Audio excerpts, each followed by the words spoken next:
right, and welcome to episode number 13 of The Invisible Enemy. We are talking about the early days of COVID 19. My name is Greg Fernandez Jr. Thank you all for joining me. We have made it pretty far down the line here, and we're going to continue on and keep looking at what I have written for the abandoned book. Not really the abandoned book, more like postponed. So we're just postponing that for the short time being. But we have so much data here. My cat seems like she wants to join us. Join us here, Kitty. Come on, come join us. Remember the story about the cat that got COVID or something like that? What's going on, Kitty? So she's going to be interrupting here. The interrupting cow says moo. So we are going to jump right back into this. And let me just do a little screen share here. And we'll move right on. See what page we're actually on here now. So it looks like we have made it to this is page 142. And like I talked about last time, it's getting more now into where I just started documenting things just to make sure that we had it documented. So at this point in the series, there's really not, let me see, can I do the focus mode? The cohesive storyline that I've been doing is kind of ending here, and a lot of articles is what we're going to see, I believe, at this point going forward. So I'm going to go ahead and we're going to read this. We ended last time with Elon Musk. Tesla is filing a lawsuit in Alameda County immediately. Elon Musk tweeted on May 9th, the unelected and ignorant interim health officer of Alameda is acting contrary to the governor, the president, our constitutional freedoms, and just plain common sense. And anyone who's been keeping up on what Elon Musk is doing right now, um, it's pretty interesting. So we know he's not there. He's now in Texas, I believe. So I am going to read some of this article that we have here. Let's go ahead and do that. All right, this is an article from May 9th, 2020. Tesla files lawsuit against California County over plant shutdown. Tesla, the electric vehicle maker controlled by billionaire Elon Musk, filed a federal lawsuit Saturday against Alameda County in California, challenging its precautionary shutdown of the company's main factory. The suit seeks to overturn the county's May 4th health orders, which go further than Governor Gavin Newsom's phased statewide reopening by continuing to keep businesses like Tesla's plant in Fremont, California, closed for social distancing reasons. Musk tweeted Saturday that the county's, whoops, there's a little typo. Let me see if I can fix that. Musk tweeted Saturday that the county's order was the quote final straw, and that he was moving Tesla's headquarters from California to Texas, Nevada immediately. And he sure did, didn't he? And that he might move the Fremont plant too, depending on how Tesla is treated in the future. Now, anyone who knows about this area, this Fremont area, where Tesla is or was, I guess, at this point, and I'm going to go ahead and pause this just so I can turn off that heater in the background. Be kind of annoying.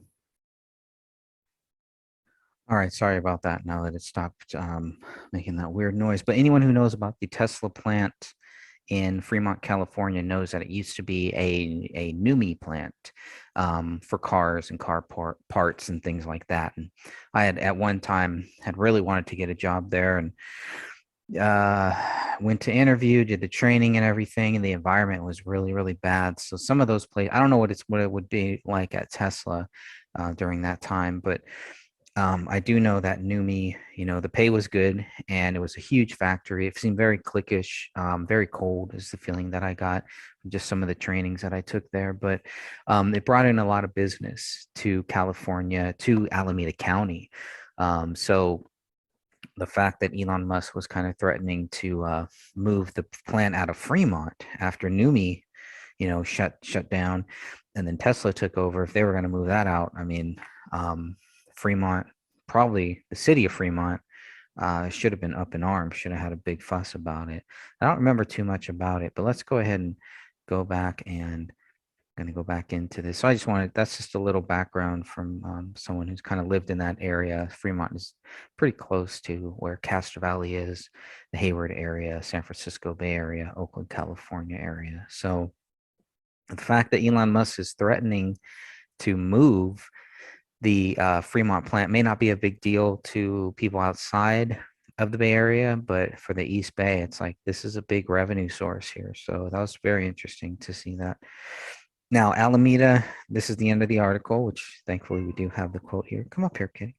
Alameda joined 5 other Northern California counties and the city of Berkeley in keeping stricter orders than the state directive. That's from NBC News. And the name of that article is Tesla files lawsuit against California over plant shutdown.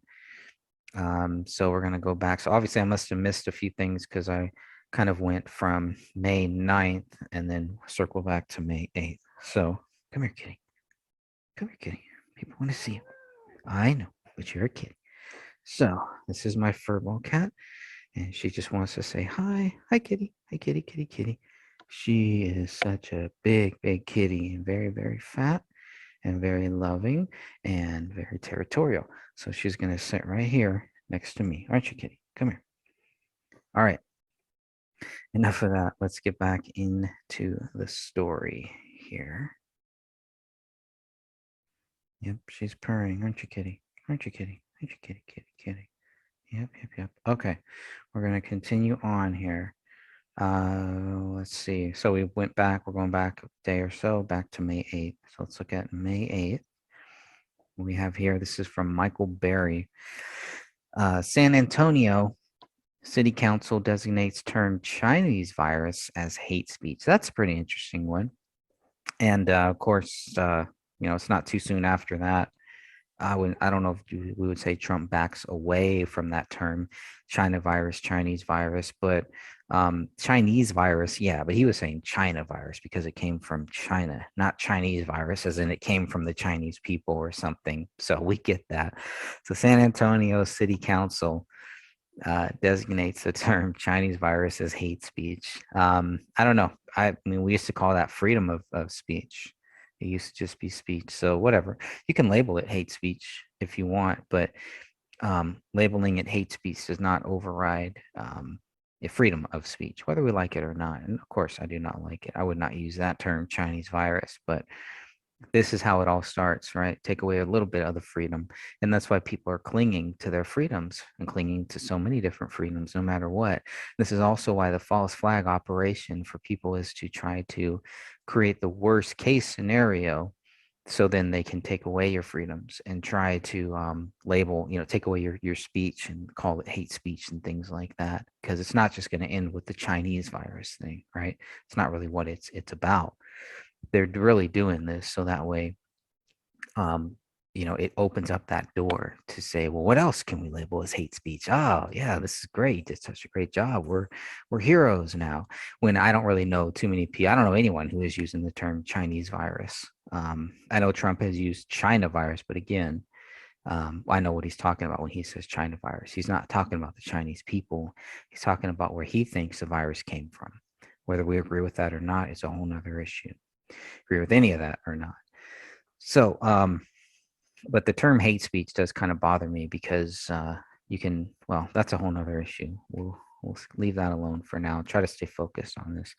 On May 8th, 2020, resolution being voted on by San Antonio City County this morning labels the term Chinese virus and Kung Fu virus as hate speech, and all persons are encouraged to report any such anti-Semitic, discriminatory, or racist incidents to the proper authorities for investigation. We're going to investigate hate speech now.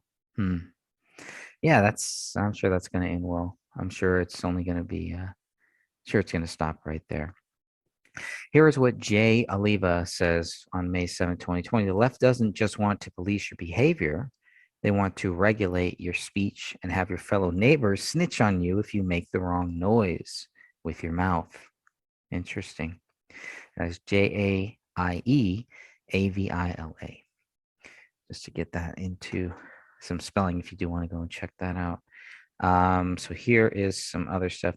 KSAT-TV reports that San Antonio City Council has passed a new resolution that states that the use of the terms like Chinese virus or Kung Fu virus encourage hate crimes and incidents against Asians, as well as spread misinformation.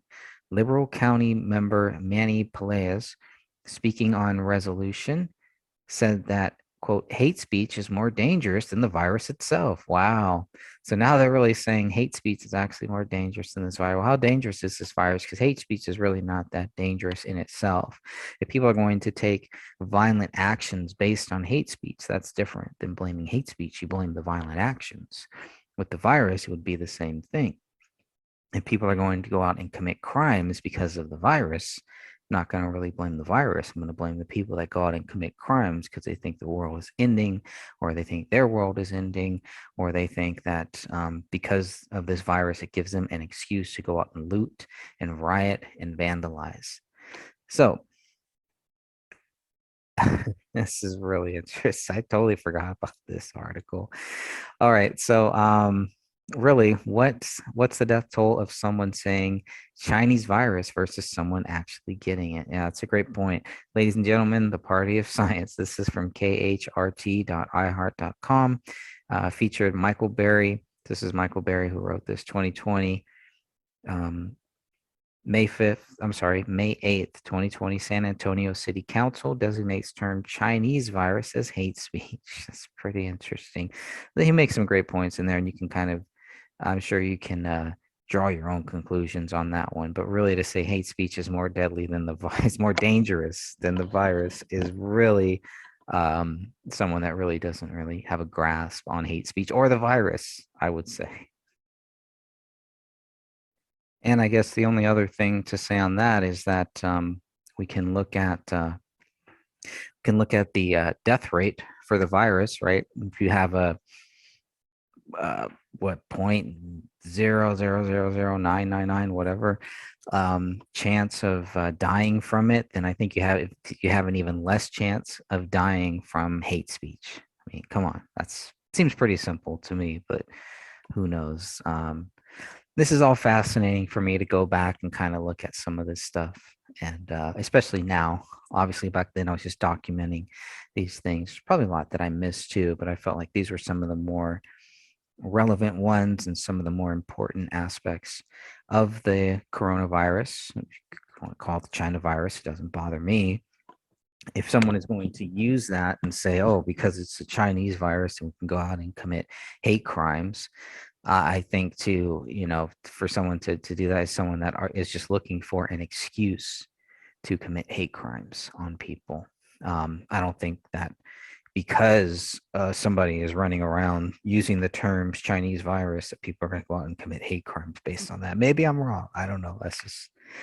It just seems like a big stretch. And the focus of the San Antonio City Council, like that's your guys' focus. That's what you guys are worried about now. I mean, there's been hate crimes on Asians happening for a long period of time. Why don't we solve that issue and not just blame it on this term called the Chinese virus? Why does it take this? If there was hate crimes happening on Chinese, it's probably by people or Asians, I should say. It's by people who are looking for a reason, looking for an excuse here. So let's get to the root of the problem. If there are these big hate crime issues, and if there's not, then what are we even talking about? Because there's a lot of more important things, I think, that the council probably should have been looking at and going through. And it's just masking everybody. I don't think that was the answer then. I don't think it's the answer now. Let's get back to it. So here's another article that I added here. May 4th, 2020, third doctor falls from hospital window after raising alarm about coronavirus. That's from metro.co.uk, and that's from May 4th, 2020. So I don't know. I guess I didn't have, guess I didn't. I wonder if we should go and look at that article, go read that article, because there could be something there if it's still around. So let's go and see if that article is still up. All right, the article is still up. So I'm going to open this up from Metro and let's read a little bit about this here. Get rid of that. Oh, look at all those ads, pop-ups. Okay, so this is from Zoe Druitt, And let's take a look at this here. A doctor has become the third medic in Russia to fall from a hospital window after complaining about working conditions and a lack of PPE.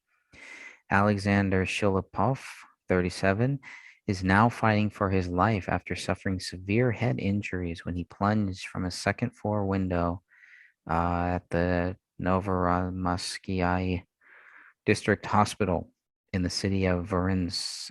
This is southwestern Russia this weekend. The doctor who worked on ambulances has been treating coronavirus patients.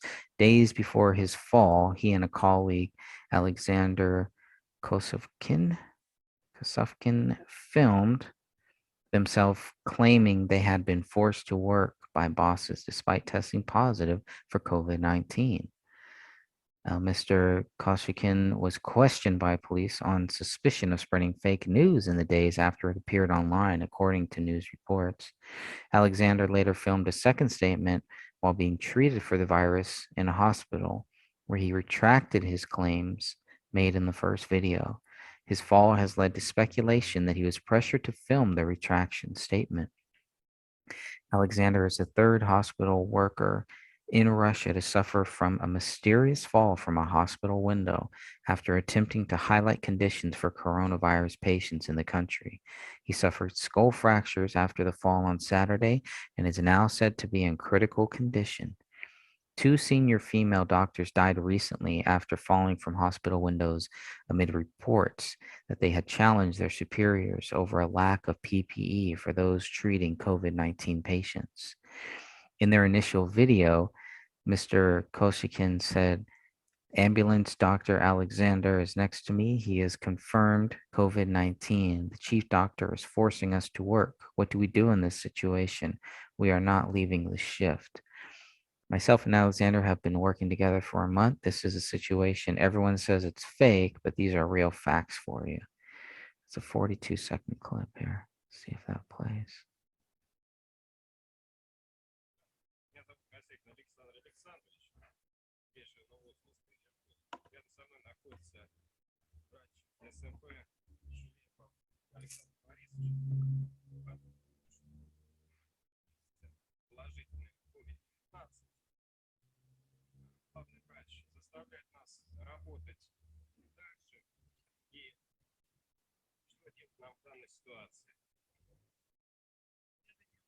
Со смены нас не снимают. Мы с Александром Борисовичем на протяжении месяца работаем вместе.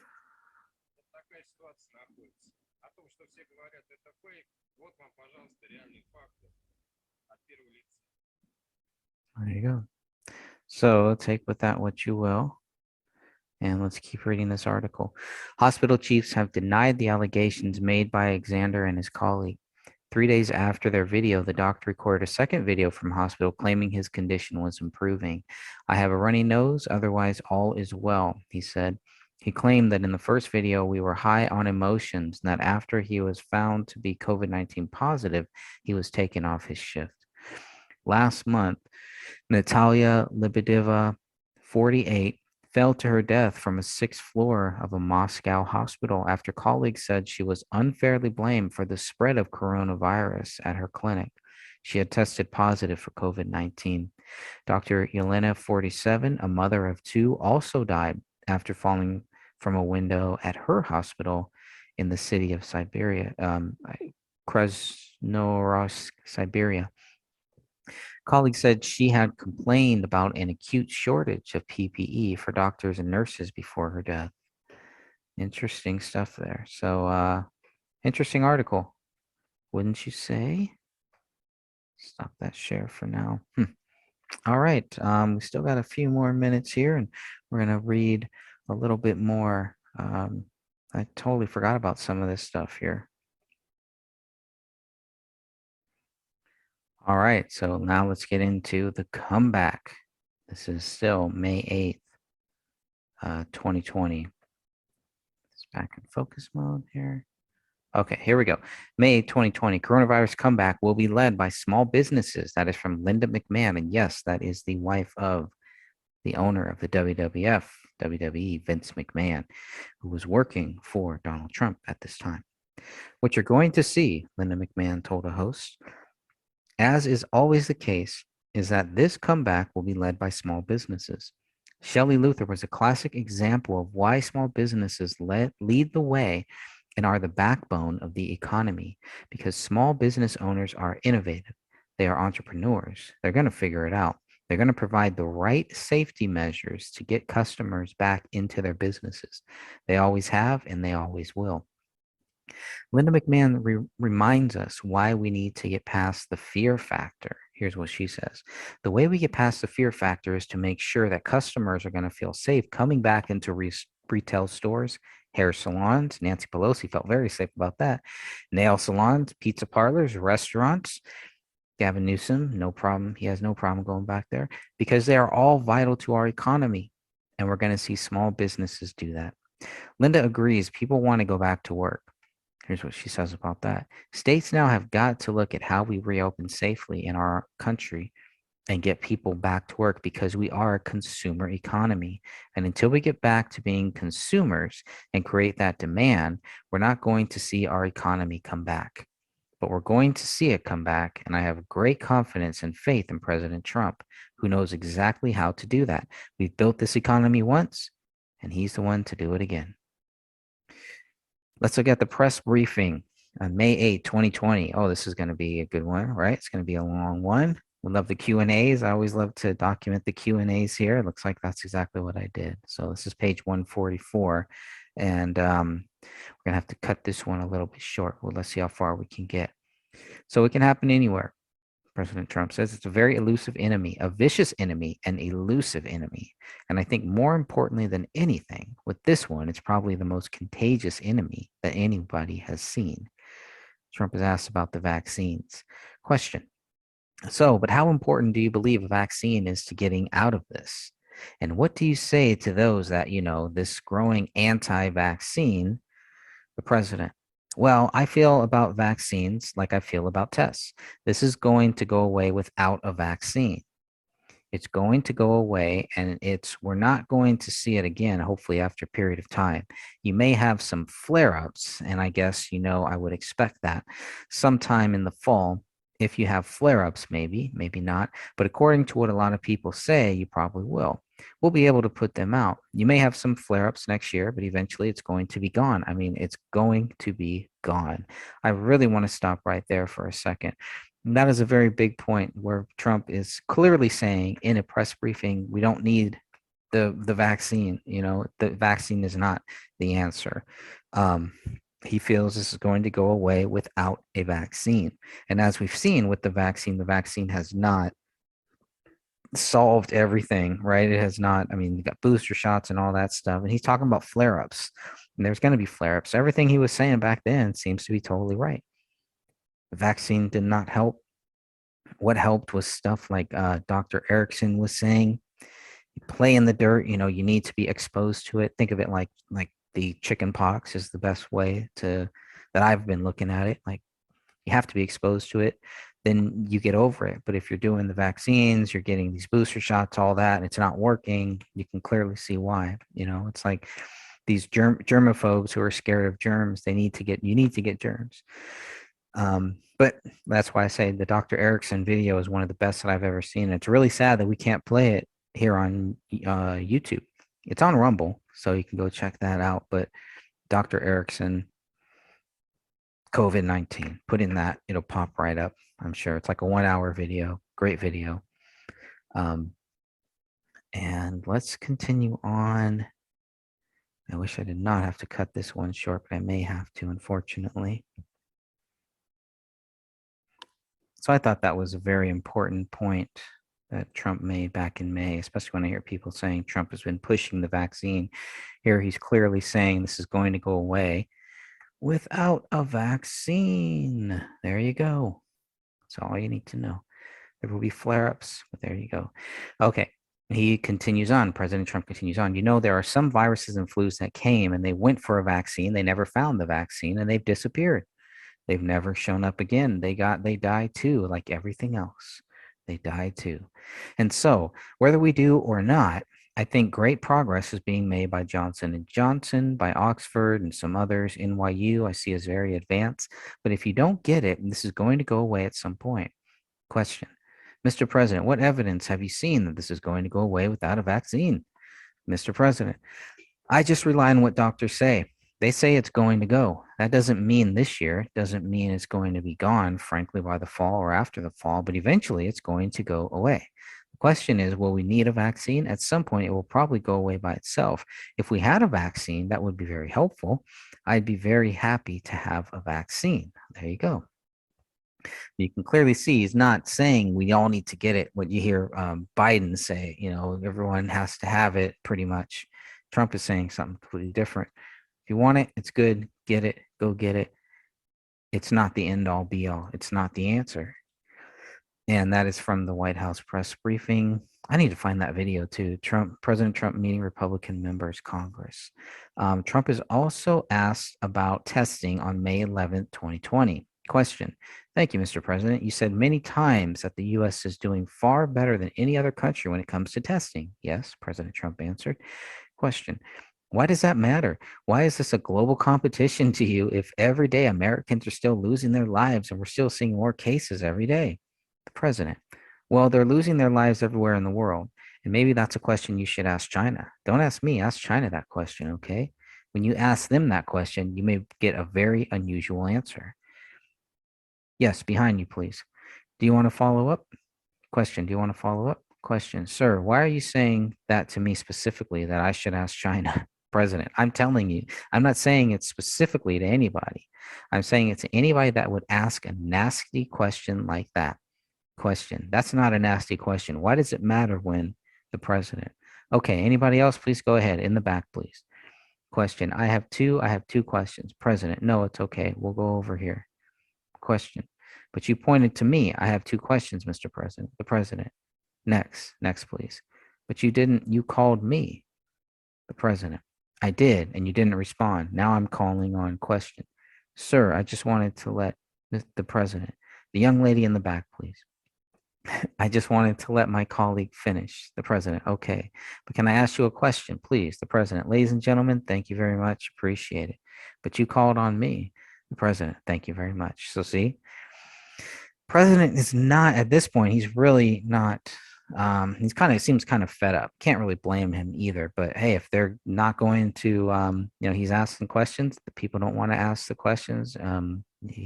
President is trying to move on to other questions. They don't want to move on to other questions. End of meeting. Boom.